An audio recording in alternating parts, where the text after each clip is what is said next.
मित्रों नमस्कार, मैं हूं अभिषेक चौहान। स्वागत है आपका एडीआरजीएस एकेडमी पर। आज जी के मॉक टेस्ट श्रृंखला का 7वां टेस्ट आयोजित किया जा रहा है और इसमें बढ़ चढ़कर हिस्सा लें। वास्तव में मॉक टेस्ट के दो फायदे होते हैं। पहला कि रिवीजन को संभव बनाता है और रिवीजन ही सफलता का मूल मंत्र है। दूसरा, इससे आप अपनी तैयारी का स्तर जान पाते हैं, तैयारी की स्थिति को जान पाते हैं कि कितनी तैयारी आपकी हो चुकी और किस लेवल तक अभी तैयारी आपकी बाकी है। तो आइए शुरू करते हैं आज का मॉक टेस्ट। पहला क्वेश्चन है, द योगा सूत्रास फॉर चिल्ड्रेन इस पुस्तक के लेखक हैं। आपको द योगा सूत्रास फॉर चिल्ड्रेन पुस्तक के लेखक बताने हैं। रूपा पाई, सुधा पाई, अनीता भरतसाय और शांतनु गुप्ता। बताइए। तो राइट आंसर है आपका ऑप्शन ए, रूपा पाई। ठीक है, रूपा पाई की एक और महत्वपूर्ण रचना है द गीता फॉर चिल्ड्रेन। ठीक है, इन दोनों बुक्स को आप याद रख सकते हैं। आगे चलते हैं। लोकसभा अध्यक्ष जिन्होंने राष्ट्रपति पद को भी सुशोभित किया, ऐसे कौन से लोकसभा अध्यक्ष थे या ऐसे कौन से व्यक्तित्व थे जो लोकसभा अध्यक्ष भी रहे और राष्ट्रपति पद पर भी वो विराजमान रहे? तो option A Somnath Chatterjee, V V Giri, C M Hidayatullah और डी है आपके नीलम संजीव रेड्डी। आपको राइट आंसर बताना है। चलिए बताइए। चलिए मैं बताता हूँ। राइट आंसर है आपका D, Neelam Sanjiva Reddy. Option D is the right answer, Neelam Sanjiva Reddy. ये लोकसभा अध्यक्ष भी थे, चौथी लोकसभा के अध्यक्ष रहे। इसके बाद ये 6वीं लोकसभा के भी अध्यक्ष रहे और बाद में ये राष्ट्रपति पद पर भी रहे। सोमनाथ चटर्जी जी की बात करते हैं ऑप्शन ए में, तो ये लोकसभा अध्यक्ष के पद पर रहे लेकिन राष्ट्रपति पद को सुशोभित नहीं किया। वीवी गिरी की बात करें तो ये कार्यवाहक राष्ट्रपति भी रहे और पूर्ण रूप से भी आगे चल के राष्ट्रपति बनते हैं। एम हिदायतुल्ला ये भी कार्यवाहक राष्ट्रपति ही रहते हैं और पूर्ण रूप से राष्ट्रपति पद को ये धारण नहीं करते और न्यायमूर्ति रहते हैं। ठीक है, एम हिदायतुल्ला सुप्रीम कोर्ट के जज रहते हैं। आगे चलते हैं। तो ऑप्शन आपको मिल गया, option D is the right answer. ठीक है, D is the right answer, Neelam Sanjiva Reddy. याद रखिए, बहुत ही अच्छा सवाल है।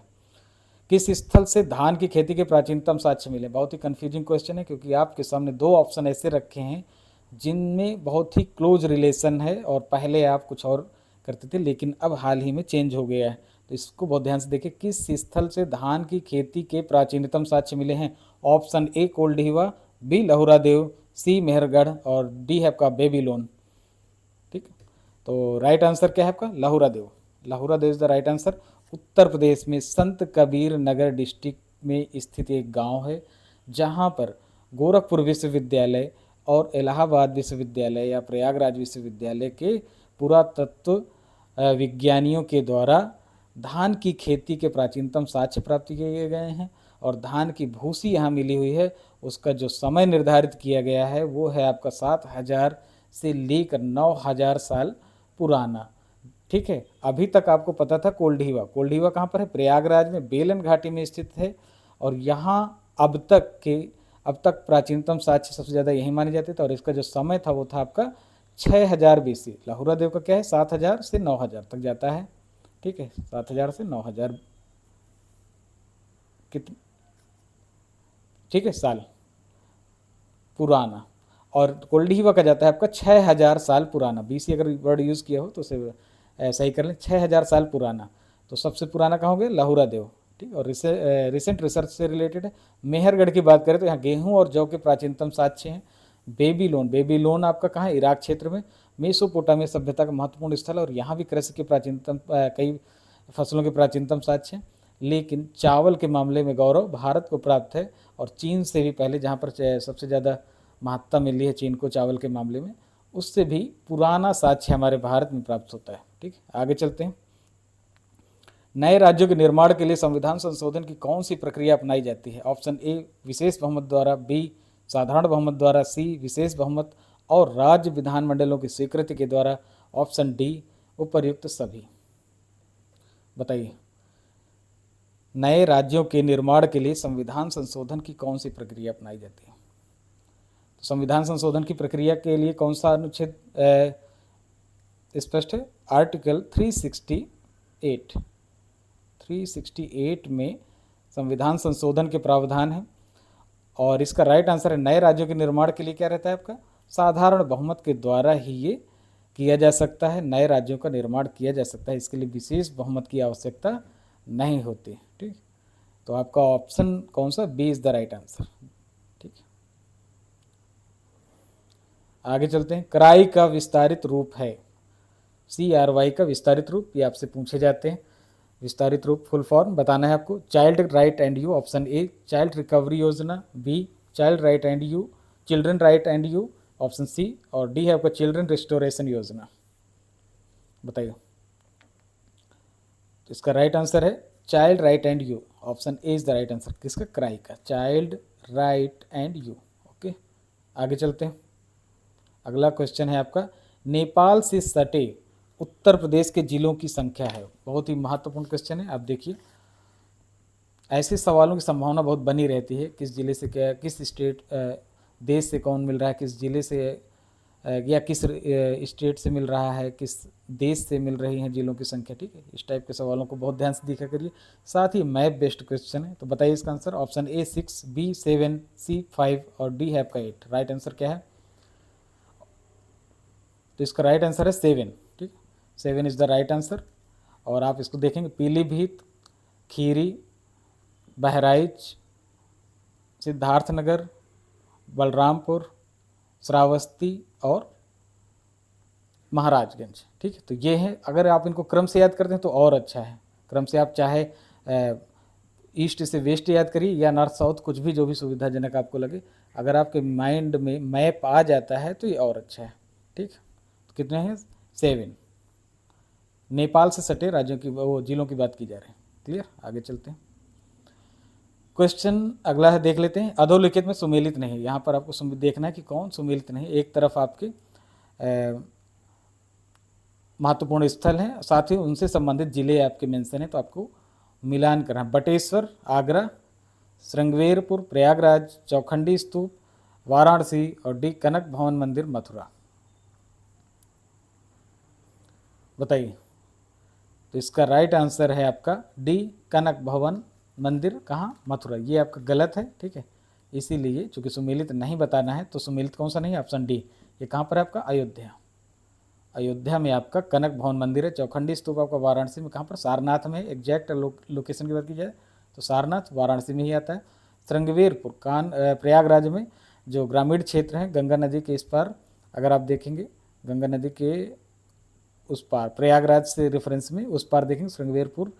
और ये भगवान राम जब वनवास की ओर जाते हैं, तो वनवास के लिए जाते हैं, तो श्रृंगवेरपुर में भी उनका एक विश्राम रहता है। तो श्रृंगवेरपुर की बहुत ही धार्मिक ऐतिहासिक स्थिति है। बटेश्वर आगरा सही है। बटेश्वर का पशु मेला बहुत ही प्रसिद्ध है, विश्व प्रसिद्ध है। ठीक है, तो आपका सुमेलित कौन सा नहीं है? कनक भवन मंदिर मथुरा। आगे चलते हैं। अधोलिखित में सुमेलित नहीं है। ठीक है, यहाँ भी आपको देखना कि कौन सुमेलित नहीं है। एक तरफ संस्थान दिए गए हैं, दूसरी तरफ शहर उनसे संबंधित।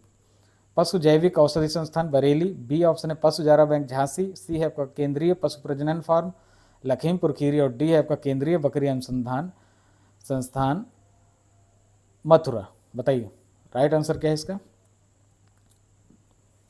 पशु जैविक औषधि संस्थान बरेली, ये आपका सुमेलित नहीं है। तो राइट आंसर क्या होगा? ए। और ये सुमेलित नहीं है। कहाँ पर है ये? लखनऊ। ठीक है, पशु जैविक औषधि संस्थान आपका है लखनऊ। LKO शॉर्ट में लिख देता हूँ। पशु चारा बैंक की बात करें तो पशु चारा बैंक आपका झांसी में है, एकदम सही है। केंद्रीय पशु प्रजनन फार्म लखीमपुर खीरी में है, एकदम याद करिए आप इसको। केंद्रीय पशु प्रजनन फार्म लखीमपुर खीरी में ही है। केंद्रीय बकरी अनुसंधान संस्थान, हो सकता है आपको पता हो, ना भी पता हो, तो मथुरा में है। मथुरा में ये कहाँ पर? मखदूम। मखदूम एक स्थल है, वहाँ पर ये अनुसंधान संस्थान है। ठीक, और बरेली में क्या है? IVRI Indian veterinary research institute. Clear, तो बरेली में नहीं आपका पशु जैविक संस्थान कहाँ पर है? LKO में। क्लियर, आगे चलते हैं। टोडा जनजाति पाई जाती है, कहाँ पाई जाती है बताना है आपको। आंध्र प्रदेश, लक्षद्वीप, तमिलनाडु और छत्तीसगढ़। बताइए टोडा जनजाति आपकी कहाँ पाई जाती है? Tamil Nadu. Option C is the right answer. Nilgiri क्षेत्र में के ये मूल निवासी हैं, नीलगिरी पहाड़ी के, और तमिलनाडु के क्षेत्र के प्रभाव में आते हैं। अगर नीलगिरी की बात करें तो नीलगिरी एक सैंडविच पार्ट है आपका तमिलनाडु, केरल और कर्नाटका के बीच, जिसमें ज़्यादातर हिस्सा तमिलनाडु के पास है। और टोडा जनजाति का जो प्रवास है मुख्य रूप से तमिलनाडु है। हाँ, ऑप्शन में अगर केरल और कर्नाटका देते तो निश्चित रूप से कन्फ्यूजन की स्थिति पैदा होती, क्योंकि नीलगिरी को साथ ये अन्य स्टेट भी दोनों केरल और कर्नाटका भी शेयर करते हैं। ठीक है, आंध्र प्रदेश में की जो प्रमुख जनजाति वो है आपकी चेंचू, लक्षद्वीप की है आपकी वासी, तमिलनाडु की टोडा आपने देख ली, ठीक है। छत्तीसगढ़ में भी कई ऐसी जनजातियाँ पाई जाती हैं, ठीक है, मुंडा उंडा। क्लियर, आगे चलते हैं। लक्षद्वीप के अगर आपको ना पता तो वासी जरूर याद कर लीजिए, क्योंकि यहाँ पर वासी ही मुख्य जनजाति है। अगला क्वेश्चन आप देखें, किस शासक के विषय में कहा जाता है कि एक उत्तम अभिनेता था और अपने दर्शकों को आधुनिक फिल्म सितारों की भांति मंत्रमुग्ध रखता था? किस शासक के विषय में कथन है? यह एक उत्तम अभिनेता था और अपने दर्शकों को आधुनिक फिल्म सितारों की भांति मंत्रमुग्ध रखता था। Option A Alauddin Khilji, B Sikandar Lodi, C Nasiruddin Mohammad और डी है आपका बलबन। बताइए। तो इसका राइट आंसर है Balban. Balban is the right answer, ठीक है। बलबन राजत्व की गरिमा को बहुत मेंटेन करता था, ठीक है, और राजत्व की गरिमा को मेंटेन करने के लिए हर तरह के प्रयास करता था। वैभवशाली उसने राज दरबार बना रखा था जिसको देखने के लिए दूर से लोग आते थे। अपने कद को बढ़ाने के लिए उसने फारस के अफरसियाब वंश से अपने आप को संबंधित किया, ठीक है, जबकि गुलामी था। और कुछ भी ऐसा जो जनता के बीच उसको लोकप्रियता को बढ़ाए, राजत्व की गरिमा को बढ़ाए, वो सारे प्रयास करता था। यहाँ तक कि अगर इस्लामी कई विधियाँ हैं, हाँ इस्लाम के खिलाफ कोई विधि है, लेकिन अगर राजत्व अर्थात राजपद की गरिमा को बढ़ा रहा है तो उसे अप्लाई करने में हिचकता नहीं था। और इसी क्रम में उसने सिजदा और पैबोस जैसी प्रथाओं को लॉन्च किया, ठीक है, जिसका इस्लामी व्यवस्था में विरोध था, उसे भी उसने स्वीकार किया। किस लिए? वो अपने ग्लैमर को बढ़ाना चाहता था, ग्लैमराइज करता था अपने राजपद को। इसीलिए इसके विषय में बोला गया कि एक उत्तम अभिनेता था और अपने दर्शकों को आधुनिक फिल्म सितारों की भांति मंत्रमुग्ध रखता था। क्लियर, आगे चलते हैं। अगला क्वेश्चन है आपको, अधोलिखित खिलाड़ियों के उपनाम में कौन सही सुमेलित नहीं है? ठीक है, supermom, Mary Kom, Terminator, Bishan Singh Bedi, lightning kid, Vishwanath Anand और डी है आपका बंगाल टाइगर सौरभ गांगुली। कौन से हैं जो सुमेलित नहीं हैं? जी के बेस्ड क्वेश्चन में खेल कूद से संबंधित सवाल जरूर आते हैं, उनको जरूर ध्यान में रखिए। और उसी से संबंधित क्वेश्चन है, इनके उपनाम है खिलाड़ियों के और आपको बताना है। जैसे आप सचिन को क्या बोलते हैं? मास्टर ब्लास्टर, सौरभ गांगुली और सुनील गावस्कर के लिटिल मास्टर, ऐसे बहुत सारे नाम हैं। तो कुछ नाम यहाँ भी आपको मैच कराने। सुपर मॉम मैरी कॉम ये बोली जाती हैं क्योंकि ये बच्चे इनकी कहती हैं संतानों के बावजूद इन्होंने लगातार वर्ल्ड कप जीते बॉक्सिंग में। और टर्मिनेटर, ठीक है, टर्मिनेटर पर देख लेते हैं अभी। लाइटनिंग किड विश्वनाथ आनंद है, ठीक, विश्वनाथ आनंद शतरंज से संबंधित है। भारत शतरंज का क्या है? जन्मदाता देश माना जाता है। और विश्वनाथ आनंद ने इस गौरव को मेंटेन किया करने वाले आधुनिक भारत में सबसे महत्वपूर्ण शख्सियत के रूप में है। उसके बाद आप देखेंगे तो एक लंबी श्रृंखला है सफल शतरंज खिलाड़ियों की जिन्होंने बड़े बड़े मुकाम हासिल किए। आज आपके सामने 12-12 साल के ग्रैंड मास्टर हैं, लेकिन अपने समय में विश्वनाथ आनंद जो है बहुत ही कम उम्र में सफल हुए थे, इसीलिए उनको उस समय लाइटनिंग किड की उपाधि दी गई थी, ठीक है, चमकता हुआ किड बच्चा, ठीक है। टर्मिनेट बंगाल टाइगर सौरभ गांगुली की, ये भी सही है। तो जो सुमेलित नहीं वो क्या है आपका? Option B is the right answer. Terminator Bishan Singh Bedi क्या है? गलत है। टर्मिनेटर किसकी? हरभजन सिंह की उपाधि है। हरभजन सिंह की उपाधि है टर्मिनेटर, टर्बन से बना है, सरदार है। बिशन सिंह बेदी भी सरदार है, इसीलिए ऑप्शन में रखा है, लेकिन ये उपाधि किसकी है? टर्मिनेटर हरभजन सिंह की। क्लियर, आगे चलते हैं। अधोलिखित में सुमेलित नहीं है। गांधीवादी योजना सी राजगोपालाचारी, बी है ऑप्शन आपका सर्वोदय योजना जयप्रकाश नारायण, बॉम्बे योजना सी उद्योगपतियों का समूह और डी जन योजना एम.एन. राय। इसमें आपको ये बताना है सुमेलित नहीं, कुछ योजनाएं दी गई हैं और किसके द्वारा ये शुरू की गई हैं, कौन इनके संस्थापक हैं, तो ये आपको बताना है, ठीक है। जो सुमेलित नहीं है वो आपको निकाल कर बाहर करना है। गांधीवादी योजना, अभी इस पर विचार करते हैं। बी है आपका सर्वोदय योजना, सही है। 1950 में जे.पी. नारायण के द्वारा सर्वोदय योजना की क्या हुई? घोषणा हुई या स्थापना हुई। Bombay plan 1944।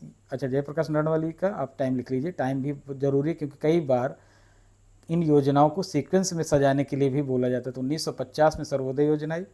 Bombay plan I आपके 1944 में, ठीक है। 1944 में आपकी बॉम्बे प्लान आती है और उद्योगपतियों के समूह के द्वारा की जाती है, ठीक। टाटा बिरला जैसे लोग इसमें जुड़े रहते हैं।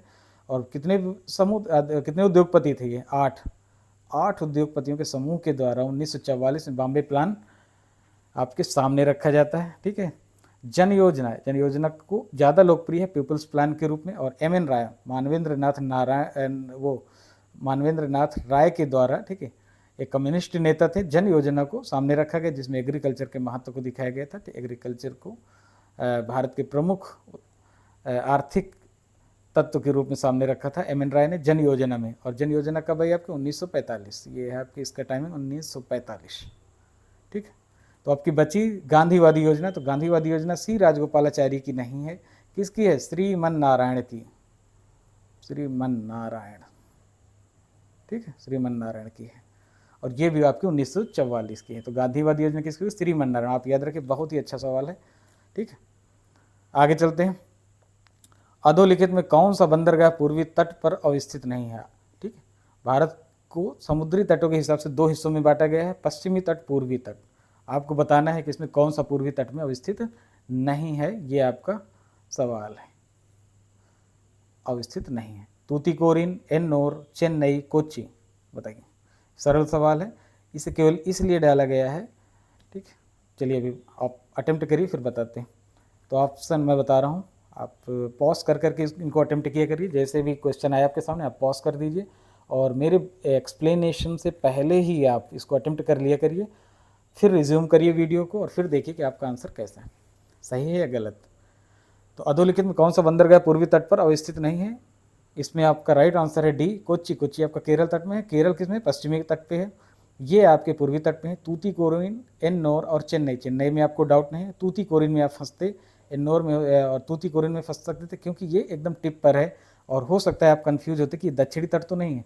यही कारण था इस सवाल को यहाँ रखने का, तूतीकोरिन, क्योंकि दक्षिणी तट जैसी कोई अवधारणा भारत में नहीं है, केवल पूर्वी तट की है और पश्चिमी तट की। तो दक्षिणी तट कुछ है नहीं। और जब इसको बांटा गया है पूर्वी तट पश्चिमी तट में, तो तूतीकोरिन की जो अवस्थिति है वो क्या है आपकी? पूर्वी तट है, ना कि पश्चिमी तट, ना ही दक्षिणी तट। क्लियर? आगे चलते हैं। स्मॉल इज़ ब्यूटीफुल पुस्तक के लेखक हैं, बहुत ही अच्छी रचना है ये, और बहुत आज के समय में देखें तो इसका बहुत ही एप्लीकेशन इंडस्ट्रीज़ में किया गया, बहुत सारे चेंजेस किए गए और इस अवधारणा को बहुत पहले ही इन्होंने स्थापित कर दिया था स्मॉल इज़ ब्यूटीफुल में। और इसके लेखक हैं आपको बताना है E.F. शूमाकर, बी माल्थस, सी आपके J.M. कीन्स और डी है आपके एडम स्मिथ। बताइए। तो इसके राइट आंसर है E.F. शूमाकर, ठीक है। Option A is the right answer, E.F. Schumacher, ठीक है। जर्मन में पैदा हुए और ब्रिटेन में इन्होंने अपना पूरा रिसर्च किया। स्मॉल इज ब्यूटीफुल इनकी क्या है? अर्थशास्त्र या सांख्यिकी की महत्वपूर्ण रचना है, क्योंकि ये सांख्यिकी विद भी हैं, साथ ही अर्थशास्त्री भी हैं। इसका और ऐसा माना गया है कि जो आप लघु कुटीर उद्योग जो भारत में MSME सेक्टर जो सबसे ज़्यादा रोजगार देने में सफल है या सबसे ज़्यादा रोजगार देने में भूमिका निभाता है, वो उसका कॉन्सेप्ट यहीं से है। स्मॉल इज़ ब्यूटीफुल में छोटे उद्योगों की बात की गई थी, लघु और कुटीर उद्योगों की बात की गई थी, ठीक है। आगे चलते हैं। निम्नलिखित में सत्य नहीं है, ठीक है। आपके सामने कुछ ऑप्शन है और बताना है कि इनमें से सत्य नहीं है, कौन सा सत्य नहीं, ठीक।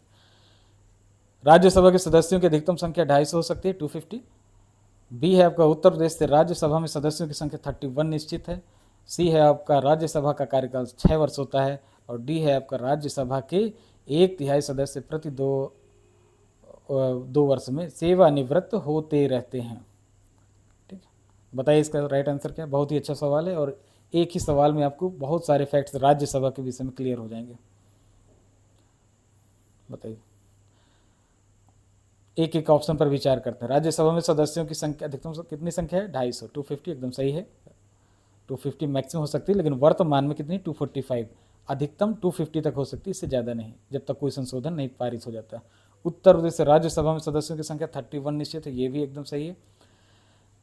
डी है आपका राज्यसभा के 1/3 सदस्य प्रति 2 वर्ष में सेवानिवृत्त होते रहते हैं, ये भी आपका सही आंसर है। तो गलत क्या है आपका? सी। जो गलत है वही आपको बताना है, सी। राज्यसभा का कार्यकाल 6 वर्ष का होता है, ये गलत है, ठीक है। राज्यसभा के सदस्यों का कार्यकाल 6 वर्ष होता है, न कि राज्यसभा का। क्लियर? राज्यसभा का कोई कार्यकाल नहीं होता, ये अनवरत चलने वाली संस्था है, ये कभी भी विखंडित नहीं होती, कभी भी इसका विघटन लोकसभा की तरह नहीं होता। क्लियर? ये जो 6 वर्ष का कार्यकाल क्या है? राज्यसभा के सदस्यों का। क्लियर? आगे चलते हैं। इस मैच का संबंध किस खेल से है? खेलकूद से संबंधित सवाल है।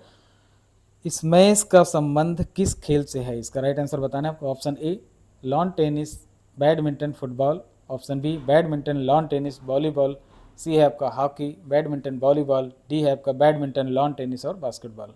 बताइए राइट आंसर क्या है इसका? तो option B is the right answer, badminton, lawn tennis और वॉलीबॉल। क्लियर?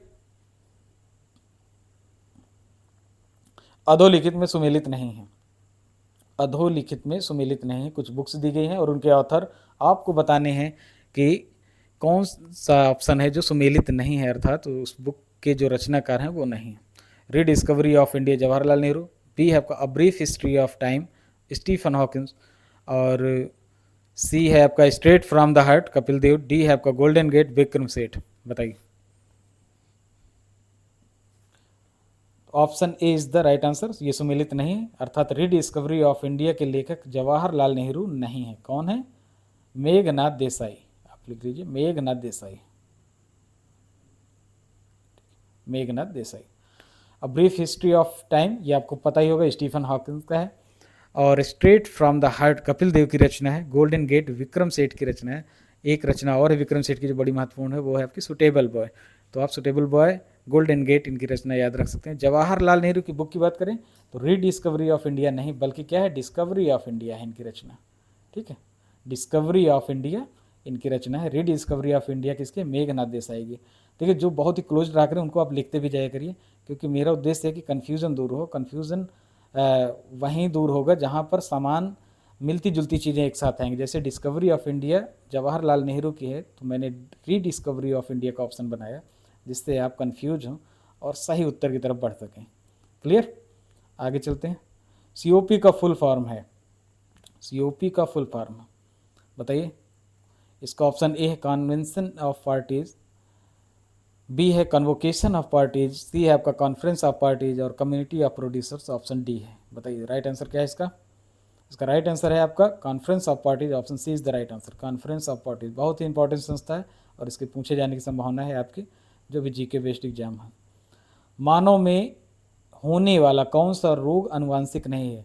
कौन सा ऐसा रोग है जो जेनेटिक डिजीज के अंतर्गत नहीं आता मानव में, वो आपको बताना है। Option A Patau syndrome, B है आपका हीमोफीलिया और सी है आपका हार्फीज, डी टर्नर सिंड्रोम। बताइए। इसका राइट आंसर है herpes. Option C is the right answer. Herpes किससे होता है? वायरस से होता है। बाकी पटाउ सिंड्रोम, हीमोफीलिया और टर्नर सिंड्रोम आपके क्या होते हैं? जेनेटिक डिजीज़ हैं। पटाउ सिंड्रोम में आप देखते हैं क्या होता है, पीढ़ी ये जेनेटिक डिजीज का जो लक्षण होता है वो क्या होता है, पीढ़ी दर पीढ़ी ये रोग ट्रांसफ़र होते रहते हैं। इनका बाहरी वातावरण से मतलब नहीं होता कुछ। पटाउ सिंड्रोम में आप देखते हैं कि कुछ लोगों में ऊपर का होंठ कटा हुआ मिलता है। ठीक है, ये पटाउ सिंड्रोम का लक्षण है। हीमोफीलिया में आप देखेंगे कि इसमें अगर कट जाता है तो रुधिर में थक्का बनने में प्रॉब्लम आती है। ठीक है, थक्का नहीं बनता है। और टर्नर सिंड्रोम की बात करें तो ये महिलाओं में होता है और बांझपन के लिए जिम्मेदार माना जाता है टर्नर सिंड्रोम। तो ये भी आपका जेनेटिक डिजीज़ है, पटाओ, हीमोफीलिया, टर्नर सिंड्रोम। आप इनको याद रख लीजिए। इनके लक्षण भी मैंने बता दिए हैं। हर्पीज आपका वायरस से होने वाला रोग है, ना कि अनुवांशिक। क्लियर? आगे चलते हैं। अधोलिखित में सुमेलित नहीं है। ठीक है, कुछ केमिकल साल्ट दिए गए हैं, लवण दिए गए हैं और उनके उपनाम दिए गए हैं, जिन नाम से वो ज़्यादा जाने जाते हैं वो दिए गए हैं। आपको पता करना है कि इसमें सुमेलित कौन सा नहीं है। सोडियम बाइकार्बोनेट, खाने का soda, magnesium hydroxide, milk of magnesia, C है आपका सोडियम क्लोराइड कास्टिक सोडा और डी है आपका सोडियम कार्बोनेट धावन सोडा। यहाँ आपको बताना है कि कौन सा सुमेलित नहीं है, अर्थात जो गलत है वही आपका राइट आंसर है। सोडियम बाइकार्बोनेट खाने का सोडा होता है। ठीक है, एकदम सही है। छोले भटूरे आप खाते हैं उसमें इसका इस्तेमाल खूब होता है। Magnesium hydroxide, milk of magnesia बोलते हैं, एंटासिड होता है। आप देखते होंगे डाइजीन की आप के घरों में इस्तेमाल हो रहा है, एंटासिड कोई भी सिरप यूज हो रहा है तो मिल्क ऑफ मैग्नीशिया उसमें लिखा रहता है, वो क्या है आपका मैग्नीशियम हाइड्रोक्साइड। तो ये क्लियर हो गया। सोडियम क्लोराइड कास्टिक सोडा है, ये भी ये हाँ ये गलत है आपका। सोडियम क्लोराइड कास्टिक सोडा नहीं होता है, ये होता है नमक। नमक क्या है आपका? Sodium chloride. सोडियम कार्बोनेट धावन सोडा, ये आपका राइट आंसर। तो जो यहाँ गलत है वो यहीं पे सही हो जाएगा, क्योंकि आपको पता कर क्या बताना है, सुमेलित नहीं है। क्लियर? सोडियम क्लोराइड क्या हो गया आपका? NaCl। कास्टिक सोडा नहीं होता। कास्टिक सोडा क्या होता है? Sodium hydroxide NaOH2। ठीक है, आगे चलते हैं। सोडियम बाइकार्बोनेट को भी आप एंटीसिड के रूप में इस्तेमाल करते हैं, जैसा कि सोडियम हाइड्रोक्साइड या मिल्क ऑफ मैग्नीशिया, जहाँ आप देखते होंगे कि लोग इस्तेमाल करते हैं सोडा वाटर। ठीक है, सोडा वाटर क्या है? खाने का सोडा ही है लिक्विड फॉर्म में, और जब एसिडिटी बढ़ी होती है तो इसे भी आप इस्तेमाल करते हैं एंटासिड के रूप में। आगे चलते हैं। साथ ही और कौन सा कार्य इसका वो है? हाँ, यहाँ पर सोडियम क्लोराइड की बात करें तो सोडियम क्लोराइड का उपयोग क्या है? एक्चुअली साइंस में सबसे ज़्यादा जो सिलेबस में जोर होता है वो क्या होता है? दैनिक जीवन में उपयोग होने वाला विज्ञान, क्योंकि साइंस तो बहुत बड़ा है, इसे समेट नहीं सकते, तो उपयोग वाली चीज़ों को आपको बहुत ध्यान से पढ़ना है। सोडियम क्लोराइड जो है आपका नमक का जो सबसे अच्छा इस्तेमाल है, खाने में तो होता ही है, इसके अलावा परिरक्षण के लिए होता है, प्रिजर्वेटिव के लिए होता है। आप देखते होंगे अचार में बहुत सारा नमक डाला जाता है, जिसकी वजह से वो क्या रहता है? सुरक्षित रहता है। क्लियर? आगे चलते हैं। हाँ, तो ये हो गया आपके डेली 20 प्रोग्राम के तहत ये जीके के क्वेश्चन है। मॉक टेस्ट 20 सवालों का और शानदार सवालों का कलेक्शन है, आप खुद ही देख चुके होंगे। ऑप्शन बनाने में इनमें बहुत मेहनत की जाती है, आप ध्यान से पढ़िए। ये कट कॉपी पेस्ट वाले क्वेश्चन नहीं है, आपको क्वेश्चन से परिचय मिलेगा, क्योंकि पिछले 50 सालों से पेपर ही हो रहे हैं, लेकिन अंदर जो ऑप्शन आपको दिखेंगे वो आपको बहुत ही क्लोजली रिलेटेड दिखेंगे। इनका आप लाभ उठाएं, और अगर आपको वास्तव में लाभ मिल रहा हो तो आप चैनल को सब्सक्राइब करें, लाइक करें, शेयर करें। Thank you very much.